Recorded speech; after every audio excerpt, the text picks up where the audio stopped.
Ternyata, otak kita bisa kita hack, bro. Coba dengerin bagian ini. Elektroniknya makin dikit. Kalau aku ngambil dari terminologinya si Daniel Kahneman, ada yang namanya signal, ada yang namanya noise. Kita fokus tuh ke signal. Definisi signal adalah aktivitas yang kita tahu, kita tuh lakukan, yang cuma kita doang yang bisa lakukan, yang bisa berfaedah. Noise adalah hal-hal mundane yang mungkin kita butuh tahu, tapi ada kita pun mungkin gak move the needle, gak terjadi apapun. Fokusin ke signal. Jadi semua aktivitas itu, mau meeting atau apapun itu, setiap kali kalian tahu ini adalah top 3 activities yang you have to get done today, fokus gila-gilaan di sana. Fokusnya gimana? Pertama, nggak ada handphone. Kalau bisa bahkan airplane mode, buat kalian nggak ke distraksi. Biasain kalau misalnya masuk ke area-area seperti itu, elektroniknya makin dikit. Contoh kita ngomongin kalau misalkan gue bawa laptop gimana bro? Bawa buku. Ditulis.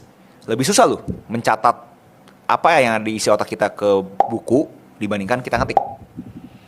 Aku nggak tahu secara sains seperti apa, tapi secara logikanya aja ya dari otak menuju kita punya ketikan kayak lebih cepat dibandingkan dari otak kita ke tangan kita, ke pen kita, ke lembar kertas.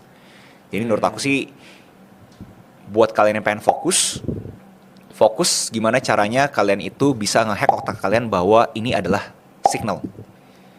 Karena kalian tahu ini signal itu resikonya tinggi, kalian tuh harusnya fokusnya gila-gilaan.